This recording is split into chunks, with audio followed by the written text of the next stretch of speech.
Perkenalkan, nama saya Muhammad Aditya Rizky Maulana dengan NIM 22070103 kelas Psikologi Pagi A sebagai Maulana.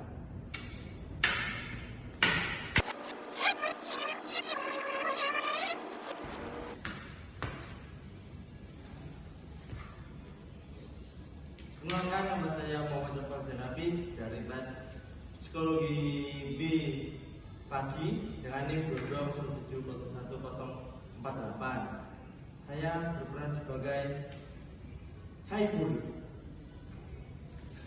Perkenalkan, nama saya Ica Nur Anggraini dengan NIM 22070106.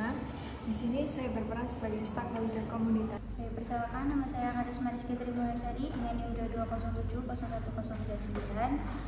Saya dari kelas Psikologi Pagi A berperan sebagai guru pendamping difabel. Saya Nur Aulia Rahma Prayogo dengan NIM 2207011020 dari kelas Psikologi Pagi A berperan sebagai konsultan psikolog.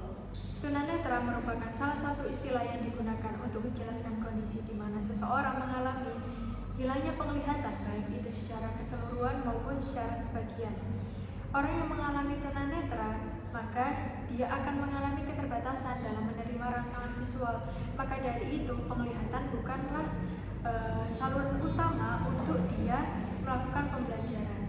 Nah, Trunbull dan kawan-kawan menjelaskan bahwasannya ada 3 keterbatasan yang dialami oleh tunanetra. Yang pertama yaitu keterbatasan keberagaman pengalaman, yang kedua keterbatasan dalam berinteraksi dengan lingkungan, yang ketiga yaitu keterbatasan berpindah tempat. Nah, langsung saja kita akan melakukan intervensi psikologi komunitas terhadap difabel tunanetra. Maulana merupakan seorang peserta didik dengan gangguan penglihatan.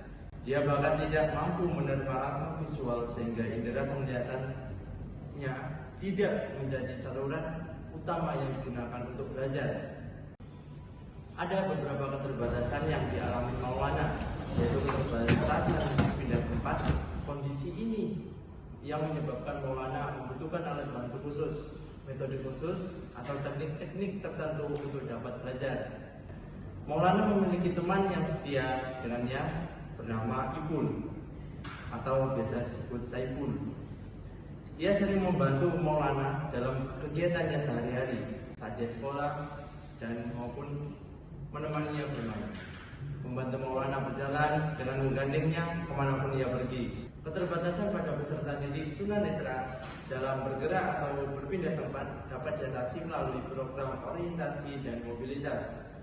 Program orientasi dan mobilitas diberikan pada peserta didik tunanetra sebagai program kekhususan.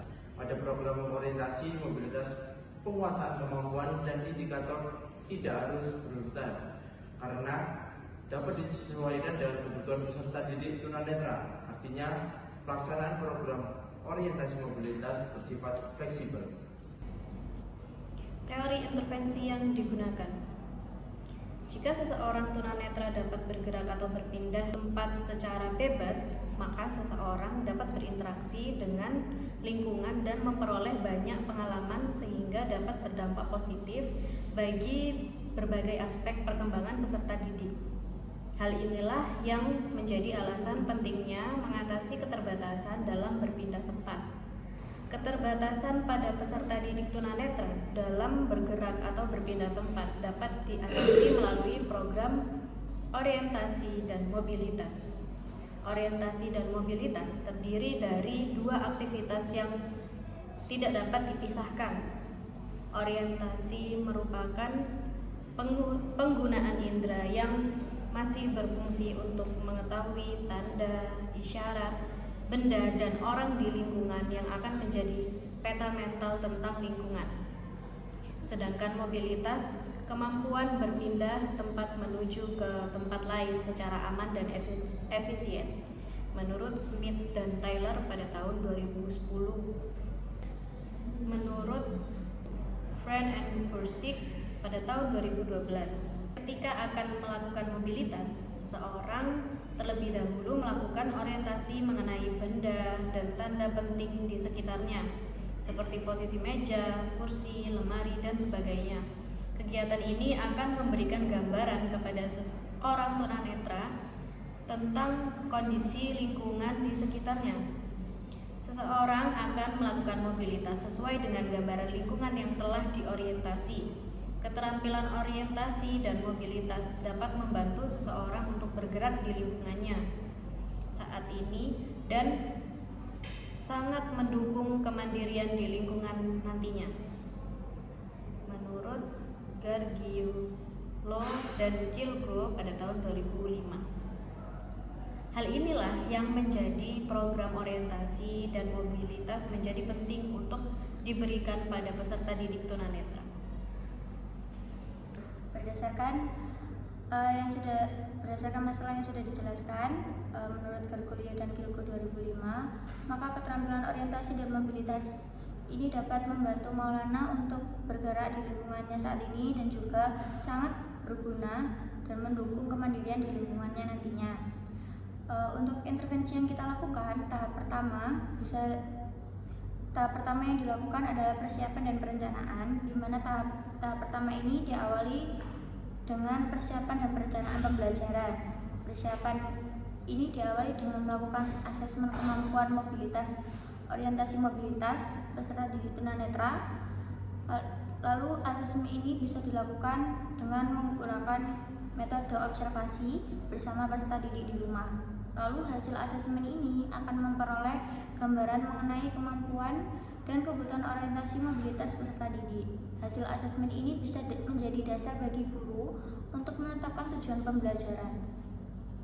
Lalu pada tahap perencanaan ini, pembelajaran ini dilakukan dengan menyusun silabus dan juga menyusun RPP.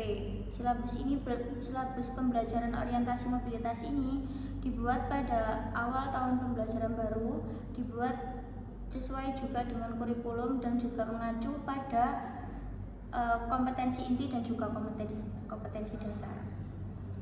Guru ini membuat RPP orientasi mobilitas untuk mempersiapkan pembelajaran, di mana materi pembelajaran itu mencakup pratongkat, yaitu berpergian dengan teknik melindungi diri di lingkungannya yang terdiri dari menggunakan teknik menyilang tangan di atas atau overhand, menggunakan teknik menyilang ke bawah atau lower hand, menggunakan teknik merambat atau training, dan juga menggunakan teknik tegak lurus dengan benda, squaring off, dan menggunakan teknik mencari benda jatuh.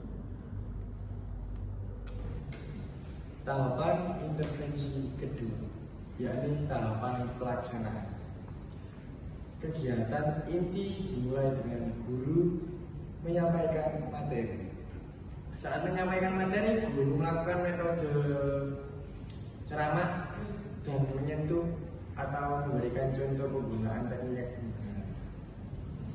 Metode praktik dilakukan untuk melatih peserta didik melakukan teknik seperti yang telah dicontohkan oleh guru. Media pembelajaran yang digunakan yaitu benda. Yang ketiga yakni tahapan intervensi yang ketiga yaitu tahapan evaluasi. Tahapan evaluasi dilaksanakan ketika proses pembelajaran dan di akhir pembelajaran. Intervensi dilakukan dengan membandingkan perbedaan kemampuan peserta didik sebelum belajar dan setelah belajar. Selain itu, guru juga melakukan observasi tentang sikap peserta didik saat mengikuti pembelajaran.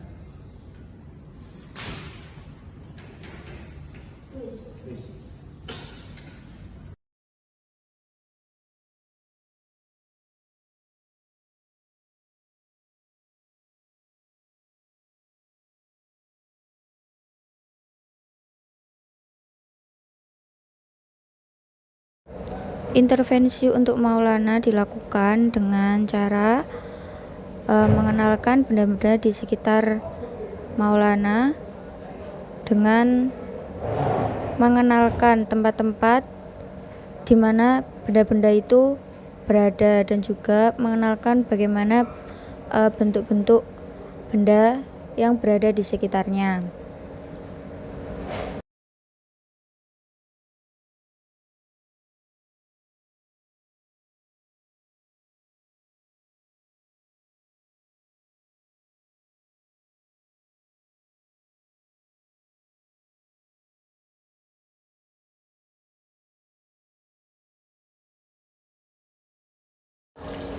Selain itu, Maulana dikenalkan dengan posisi-posisi benda yang sebelumnya belum pernah ia lihat. Ia juga disuruh untuk meraba benda-benda yang ada di sekitarnya.